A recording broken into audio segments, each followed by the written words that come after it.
காயல்பட்டினத்துக்கு இஃப்தார் snacks வாங்க வந்திருக்கேன். இப்போ மணி வந்து ஒரு 4:30 இருக்கும். லாஸ்ட் டைம் வந்து இஃப்தார் ஸ்நாக்ஸ் வாங்க வந்திருந்தோம். பட் ஆனால் எல்லாமே முடிஞ்சு போச்சு. கீழே வந்து ஒரு அண்ணா கமெண்ட் பண்ணியிருந்தாரு, இந்த மாதிரி பீச் ரோட்டில் அந்த டவுன் டவுனில் வந்து ஒரு 4:30க்கு வந்தால் இஃப்தார் ஸ்நாக்ஸ் இருக்கும் அப்படின்னு. அதனால தான் இன்றைக்கி அதை ட்ரை பண்ணுறதுக்காக நான் வந்திருக்கேன். காயல்பட்டினத்துலேயே ஃபேமஸான நொங்கு பால் கடை. இங்கேயுமே பயங்கர ரஷ்ஷாக தான் இருக்குது. நம்ம இஃப்தார் ஸ்நாக்ஸ் வாங்கிட்டு நொங்கு பால் வாங்கிட்டு வீட்டுக்கு போகலாம். பீச் ரோடு பாருங்கள், ரஷ்ஷாக தான் இருக்குது. எல்லா கடைகளையும் சமோசா எல்லாமே இருக்குது. கரெக்டாக 5 இதோ நம்ம அந்த சொன்ன அந்த இதுக்குள்ளே டவுன் அந்த கடையில் வந்து இஃப்தார் ஸ்நாக்ஸ் வந்து உண்டுன்னு சொன்னாங்க.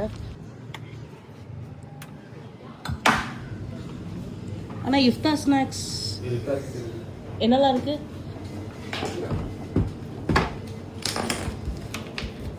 ரெண்டு காம்போ இருக்குது. அண்ணா இந்த பின்னாடி பார்ட்டி பக்கெட்டுன்னு போட்டுக்கலாம், அது உண்டு தானே? டவ் ஃப்ரைட் சிக்கனில் வந்து ஆர்டர் பண்ணியிருந்தோம் இல்லையா, இது மாதிரி கொடுத்துருந்தாங்க. இதில் ஏதோ அலாரம் மாதிரி அடிக்குமா, அடிச்சது அப்படின்னா நம்ம ஆர்டர் ரெடி ஆகிடுச்சுன்னு வந்து வாங்கிக்கலாமா. நல்லா இருக்குல்ல இந்த சிஸ்டம். என்னோடய டோக்கன் வந்து 132. இது எப்படி அலாரம் அடிக்குதுன்னு பார்க்கலாம். இங்கே பாருங்கள், அலாரம் அடிக்குது. யா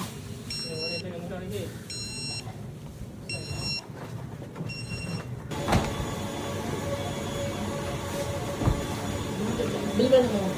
பிரச்சனை இல்லை.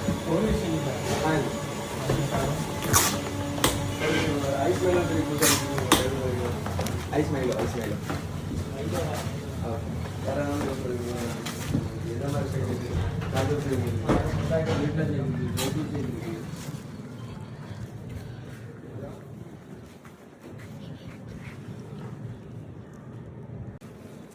நம்மளுடைய ஆர்டர் வந்துடுச்சு.